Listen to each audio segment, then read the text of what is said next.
Buenas tardes, queridos hermanos. Este día, lunes 8 de junio, damos gracias a Dios porque nos permite nuevamente poder llegar hasta sus casas para poder escuchar la palabra de Dios, tener un tiempo también de oración como iglesia y juntos podamos estar en comunión con nuestro Dios en este hermoso tiempo que el Señor nos ha dado. Estamos estudiando el Evangelio de Juan, estamos estudiando lo que son las señales que Juan presenta en los primeros 12 capítulos, como habíamos hablado en el devocional pasado, que los primeros 12 capítulos nos habla de varias señales, en ellas son 7 señales. ¿Se acuerdan? La devocional pasado estuvimos hablando sobre cuando Jesús convierte el agua en vino y dijimos que Él era o se declaraba como el Señor de la calidad. Es decir, el Señor puede transformar nuestras vidas de algo bueno a algo mejor. No te conformes con que sea bueno. Dios quiere algo mejor para nosotros. Hoy vamos a ver la segunda señal que Juan nos presenta, pero vamos a orar a nuestro Dios, que el Señor nos guíe, nos dirija y que este tiempo sea grato delante de Él. Padre Celestial, te damos muchas gracias por la oportunidad que nos das de reunirnos como iglesia. Te damos gracias, Dios, porque este día lunes podemos, Señor, estar en comunión contigo y queremos, Padre Celestial, honrarte y glorificar tu nombre, decirte que te amamos, decirte, Señor, que deseamos agradarte y que, Padre Celestial, estamos aquí porque queremos tener comunión contigo, porque eso nos ayuda a fortalecer nuestras vidas, nuestra vida espiritual. Padre Celestial, tú nos invitas a que estemos, Señor, alertas, que estemos velando, Padre Celestial, y es importante que nosotros podamos depender día tras día continuamente, Señor, en una relación para poder, Señor, estar firmes en los momentos difíciles de nuestras vidas. Pero también, Señor, queremos conocerte. Queremos, Padre Celestial, entrar en intimidad contigo, Padre. Queremos que nos dirijas, que tu Espíritu Santo nos guíe, Señor, a lo que el Evangelio de Juan nos quiere enseñar el día de hoy. Te lo pedimos, Señor, no por nuestros méritos, sino por los méritos de tu Hijo Jesucristo, nuestro Señor y nuestro Salvador. En el nombre de Él oramos, Padre. Amén. Muy bien, hermanos, vayamos al pasaje del Evangelio de Juan, capítulo 4, versículos 43 al 54, donde voy a leer la palabra de Dios. Juan, capítulo 4, versos 43 al 54. Dice así la Escritura, Nueva Versión Internacional. Después de esos días, Jesús salió de ahí rumbo a Galilea, pues como él mismo había dicho, a ningún profeta se le honra en su propia tierra. Cuando llegó a Galilea, fue bien recibido por los galileos, pues esos habían visto personalmente todo lo que había hecho en Jerusalén durante la fiesta de la Pascua, ya que ellos habían estado también allí. Y volviendo otra vez Jesús a Caná de Galilea, ¿se acuerda? Donde había convertido el agua en vino, había allí un funcionario real cuyo hijo estaba enfermo en Capernaum. Cuando este hombre se enteró de que Jesús había llegado de Judea a Galilea, fue a su encuentro y le suplicó que bajara a sanar a su hijo, pues estaba a punto de morir. Ustedes nunca van a creer si no ven señales y prodigios, le dijo Jesús.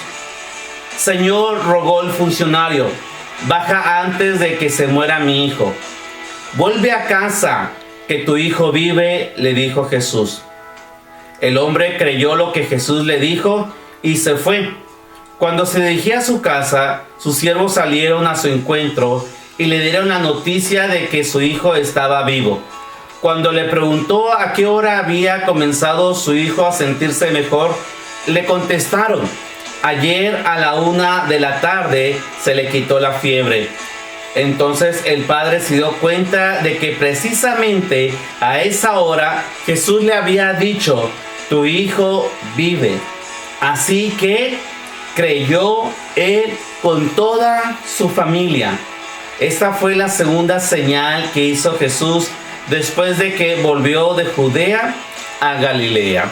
¿Se acuerdan que habíamos comentado que las señales era una forma de revelar algo de parte de Dios. Y Dios estaba revelando que Jesús realmente era el Cristo, el Mesías. Pero es bien interesante que podamos entender la historia y que podamos ver a Jesús como el Señor de la distancia. En la primera señal miramos a Jesús como el Señor de la calidad. En esa señal Jesús se manifiesta como el Señor de la distancia. ¿Y por qué decimos esto? Porque aquel funcionario va al encuentro con Jesús y le dice que su hijo se estaba muriendo, que por favor bajara a Capernaum para que lo sanara. Aquel hombre estaba pensando que si Jesús llegaba y tal vez tocaba al hijo, ¿verdad?, lo iba a sanar. Ahora, quiero decirles que de Caná a Capernaum había 30 kilómetros de distancia. Y en esa distancia de 30 kilómetros, Jesús dice, no es necesario que yo baje, no es necesario que yo vaya hasta el hijo para tocarlo, porque yo soy el Señor de la distancia, yo soy el Dios omnipresente, que estoy en cualquier parte.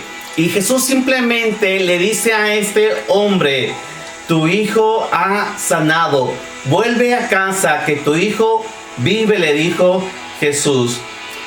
Dice la historia que aquel hombre le creyó lo que le dijo Jesús y se fue.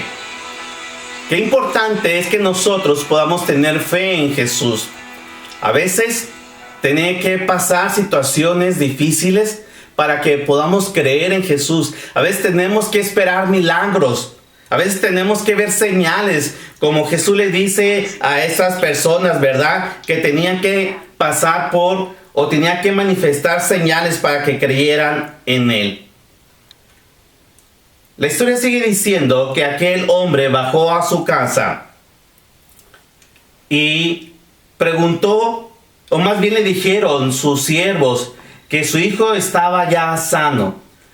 Cuando le preguntó a qué hora había comenzado su hijo a sentirse mejor, le contestaron, ayer a la 1 de la tarde se le quitó la fiebre. Y él recordó que a esa hora Jesús le había dicho que su hijo estaba sanado, estaba vivo. Qué importante es para nosotros, queridos hermanos, poder entender que el Señor se manifiesta como el Señor de la distancia. Y quiero que con esto podamos pensar qué importante es nuestro ministerio de oración. Porque es a través de la distancia en el cual Dios se manifiesta. Es a través que cuando nosotros oramos, aun cuando no estamos presentes con la persona, aun cuando nosotros oramos a distancia, Jesús se manifiesta y manifiesta su poder. ¿Cuántas veces hemos escuchado, verdad, experiencias, historias de personas que han estado orando de otra parte del mundo por nosotros? Yo me acuerdo de hermanos que cuando he viajado a otra parte del país me han preguntado, ¿usted es el pastor Walter, el que vive en Tijuana? Le digo, sí. Ah, mire, sin conocerlo, nosotros hemos estado orando por usted. Y sin duda que uno experimenta el poder de Dios, la presencia de Dios, cuando la gente ora a distancia. Y es por eso que necesitamos nosotros seguir orando, aún en la distancia. ¿A la distancia de qué? ¿30 kilómetros? ¿A la distancia de un estado, de una ciudad? De cualquier parte, Dios se va a manifestar porque Él es el Señor de la distancia. Él está presente en cada momento. Yo te invito a que tú sigas orando a Dios por los enfermos, orando a Dios por los médicos, orando a Dios por todas las personas que trabajan en las instituciones de salud pública, porque hasta ahí llegan nuestras oraciones, porque Dios se manifiesta en medio de la distancia. Qué hermoso es saber que aun cuando no estoy ahí presente, Dios sí está presente. Y eso es lo más maravilloso, que Dios se manifiesta en medio de la distancia. Termina el pasaje diciendo, así que creyó él con toda su familia. Sin duda que las señales, las manifestaciones de Dios, su poder, su amor, son señales para que tú y yo podamos creer que Jesús es el Cristo, el Hijo de Dios. Así como termina este evangelio allá en el capítulo 20, para que creamos que Jesús es el Señor. Él es el Señor de la distancia. Nunca te olvides, siempre mantén en oración a las personas, porque Dios se está manifestando aún en la distancia. Que Dios les bendiga.